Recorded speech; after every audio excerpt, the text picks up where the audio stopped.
आजपासून या लाडक्या बहिणींच्या खात्यामध्ये जमा होणार आहे।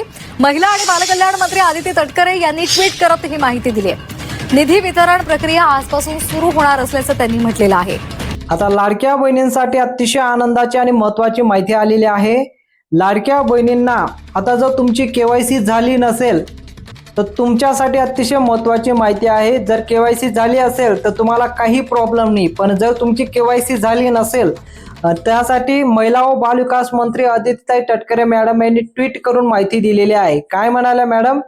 मुख्यमंत्री माझी लाडकी बहीण योजना अंतर्गत केवायसी करताना OTP बाबत काही तांत्रिक अडचण येत असल्याची बाब निदर्शनाला आलेली आहे। महिला व बाल विकास मंत्री आदिती तटकरे मॅडम काय म्हणाल्या की केवायसी करताना OTP बद्दल काहीतरी प्रॉब्लेम येत आहे, तर तो प्रॉब्लेम आता सॉल्व्ह करण्यासाठी महिला व बाल विकास विभागाच्या वतीने गांभीर्याने दखल घेण्यात आली असून तंत्राच्या माध्यमातून याबाबत उपाययोजना करण्याचे काम प्रगतील आहे। लवकरच ही तांत्रिक अडचण दूर होऊन केवायसी प्रक्रिया अधिक सुलभ व सुकून याबाबत मी सर्व लाडक्या बहिणींना आश्वासित करतो।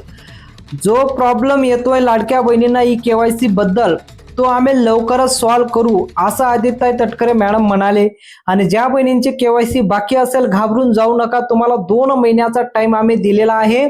2 महिन्यापर्यंत तुम्ही केवायसी करू शकता, याला कुठल्याही प्रकारची पाबंदी आम्ही दिलेली नाही।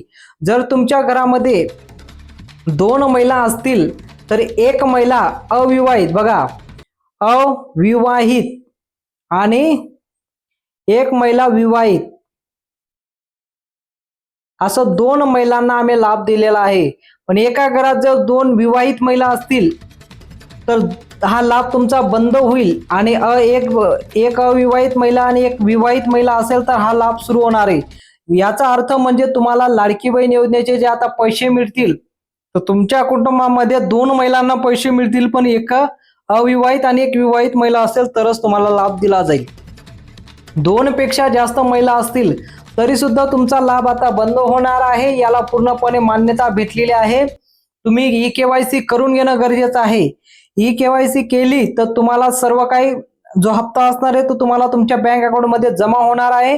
पण त्यासाठी तुम्हाला आता केवायसी बंधनकारक दिलेलं आहे आणि त्यासोबतच तुमचं 2.5 लाखापेक्षा उत्पन्न जास्त आलं असेल तरी सुद्धा लाभ आता बंद होणार आहे केवायसी नंतर। आणि जर तुमच्या कुटुंबामध्ये कोणी आता सरकारी नोकरीवर लागलं असेल तरी सुद्धा तुमचा लाभ बंद होणार आहे, कारण अपात्र बहिणींची यादी सुद्धा लवकरच जाहीर करण्यात येणार आहे। अशा बहिणींची यादी असणार आहे ज्या आता केवायसी मध्ये अपात्र झालेले असतील, त्यांना या योजनेपासून काढण्यात येणार आहे। म्हणून लवकरात लवकर तुमची केवायसी करून घ्या। कदाचित केवायसी केल्यानंतर तुम्हाला लवकरात लवकर तुमच्या बँक अकाउंट मध्ये पैसा जमा होणार आहे। मागितलेला आहे। अन्न व नागरी विभागाकडनं, पुरवठा विभागाकडनं आम्हाला पिवळा आणि केशरी रेशन कार्ड धारकांचा डेटा त्या ठिकाणी मिळाला, कारण एक विभाग म्हणून दुसऱ्या विभागाचा डेटा ॲक्सेस हा कधीही नसतो। तो आपल्याला त्यांच्याकडनं विनंती करून मागवावा लागत असतो आणि त्यानुसार आपल्याला तो इंटिग्रेट करावा लागतो। त्यामुळे त्यानुसार ही संबंध प्रक्रिया ही सुरू आहे। मला आपल्या माध्यमातून आणखीन एक गोष्ट लाडक्या बहिणींच्या आणि राज्याच्या जनतेच्या समोर पण आणायची आहे। लाडकी बहीण योजना आणायच्या आधी जवळपास म्हणजे आत्ता जे काही 2-2.5 कोटी लाभार्थी आहेत याच्यापैकी 50 लाखपेक्षा अधिक लाभार्थी असे होते ज्यांचं आधार कार्ड त्यांच्या बँक अकाउंटला सीडेड नव्हतं। ते या लाडकी बहीण योजनेच्या माध्यमातून झालं। 50 लाखपेक्षा अधिक लाभार्थ्यांचे आधार कार्ड हे त्यांच्या बँक खात्यासोबत सीडेड झाले, म्हणजे त्यांच्यासोबत लिंक झाले। याचा अर्थ असा की त्या ज्या महिला बऱ्याचशा वेळेला आधीच्या योजनांपासून वंचित राहिल्या असतील किंवा त्यांचं अकाउंटच त्या ठिकाणी बँकेचं नसेल, ते याच्यातून त्या ठिकाणी या योजनेतून तयार झालं। अशा बऱ्याचशा योजना मी आपल्या माध्यमातून सर्वच लाडक्या बहिणींना आश्वासित करते की महायुतीचे सरकार, आदरणीय मुख्यमंत्री देवेंद्र फडणवीस साहेब, उपमुख्यमंत्री एकनाथ शिंदे साहेब आणि दादांच्या नेतृत्वाखाली लाडकी बहीण योजना अशाच पद्धतीनं सुरू राहणार। पात्र महिलांवर कुठल्याही पद्धतीचा अन्याय होणार नाही हे विभाग म्हणून आम्ही दक्षता घेत आलेलो आहोत आणि ती पुढेही घेत राहू। आणि केवायसी ऑथरायझेशन झालं की त्यांना नियमित लाभ मिळणार आहे। म्हणजे या ज्या तक्रारी आहेत की 1 महिन्याचा लाभ मिळाला, दुसऱ्या महिन्याचा मिळायला विलंब झाला, तिसऱ्या महिन्याचा त्या ठिकाणी थांबला गेला, तर या सगळ्यामध्ये सरळता आणि त्याचबरोबर सुलभता ही त्या निमित्ताने येणार आहे. त्याच्यामुळे या 2-3 महिन्याच्या कालावधीमध्ये जे लाभार्थी आहेत त्यांनी EKYC करून घेणं आहे आणि याच्यातून त्यांना फक्त लाडकी बहीण योजनाच नाही तर शासनाच्या वेगवेगळ्या ज्या योजना आहेत ह्याचा सुद्धा पुढच्या कालावधीमध्ये लाभ होण्याच्या दृष्टिकोनातून हे महत्त्वपूर्ण केल्या होत्या. EKYC साधारणपणे MahaDBT पोर्टलवर ज्या ज्या काही स्कीम्स राबवल्या जातात त्या सगळ्यांना EKYC ही प्रक्रिया फॉलो केली जात असते. साधारणपणे 91 अशा योजना आहेत ज्याच्यामध्ये EKYC हे त्या ठिकाणी रुटीन ही प्रोसिजर आहे आणि तीच लाडकी बहीणमध्ये पण आहे.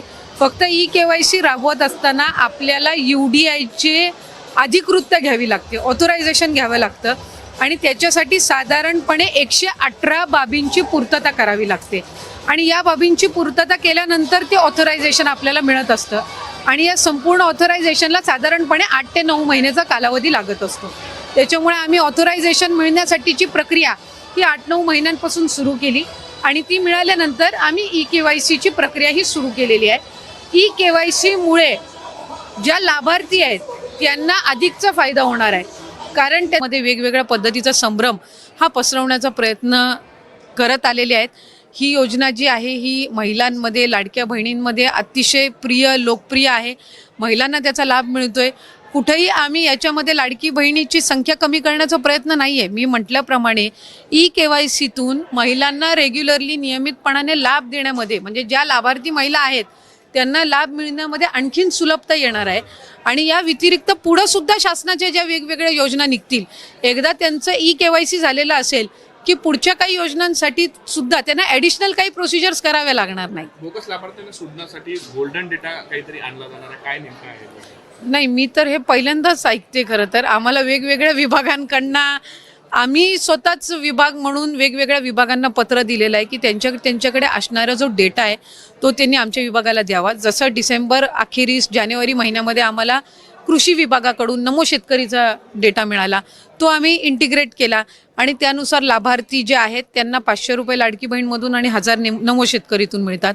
परिवहन विभागाकडून आम्हाला डेटा मिळाला. इन्कम टॅक्सचा डेटा आहे. आता तुम्हाला EKYC तुमची झाली का नाही तुम्ही कमेंटमध्ये सांगू शकता. लाडकी बहीण योजनेचे आतापर्यंत तुम्हाला किती हप्ते भेटले ते सुद्धा कमेंटमध्ये सांगा. माहिती जर आवडली असेल तर व्हिडिओला लाईक करा आणि चॅनलला सबस्क्राईब करा. अतिशय महत्त्वाची माहिती आम्ही तुमच्या समोर घेऊन येत असतो.